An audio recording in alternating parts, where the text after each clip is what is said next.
You know that feeling, right? When you're in a situation and the quote-unquote expert makes a huge decision, but you've got this nagging feeling that a major piece of the puzzle is missing?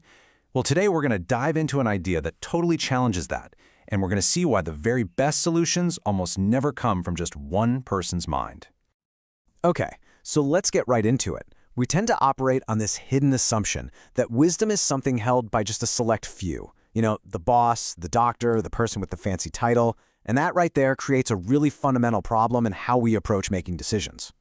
So really, it all boils down to two different models. On one side, you've got the classic top-down approach. That's where a single expert calls all the shots. And on the other side, you have the ground-up approach, where the entire group has a say in the decision. This is really the central conflict we're going to explore.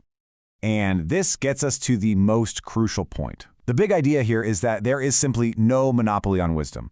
The combined insights, the different experiences, and all the unique perspectives of a diverse group of people will almost always lead to a better outcome than the view of a single expert. It's a really simple idea, but honestly, it's revolutionary when you put it into practice. And listen, this is not some new age management trend. To show you just how timeless this problem is, we're going to look at a really powerful story from a text that's over 2,000 years old. It's the story of a forgotten hero. The story, it comes from the book of Ecclesiastes, and it goes something like this. There was a small city with just a few people, and it was being attacked by this great, powerful king. Things looked absolutely hopeless. But there was a poor man in that city who, just by using his wisdom, managed to save everyone. A happy ending, right? Well, not exactly. Because after the crisis was over, nobody remembered that poor man. And this brings us to the devastating punchline. The text basically says that even though wisdom is better than raw strength, the poor man's wisdom is despised and his words are not heard. It's just this stark, brutal reminder that wisdom is so often ignored when it doesn't come with wealth or status or some kind of fancy title. So, if this is a problem that's been bugging us for millennia, what's the solution? How do we make sure that the wise people are heard, no matter who they are? Well, the answer is all about intentionally giving everyone a seat at the table.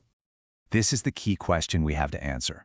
We need to shift from accidentally overlooking valuable insights to actively seeking them out.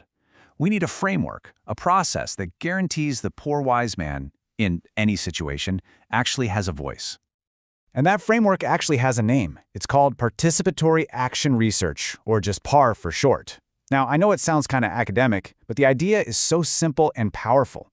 It's really just a formal way to give every single person involved, every stakeholder, a real voice in the decisions that are going to affect their lives. It's the system designed to find and listen to that forgotten hero. Okay, so let's move this from theory into the real world. I mean, it's one thing to talk about giving people a voice. It's another thing entirely to see how it actually creates better results. So let's look at a clear, real-world example of this wisdom in action. I want you to imagine a decision being made about elderly care.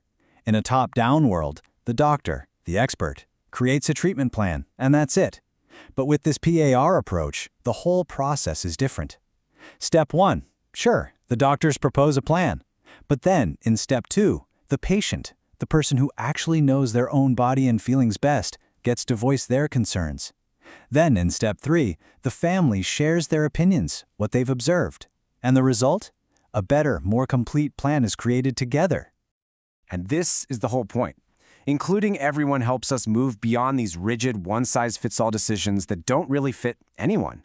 It leads to solutions that are way more effective, more compassionate, and, ultimately just more human, because they're built on a foundation of everyone's shared wisdom.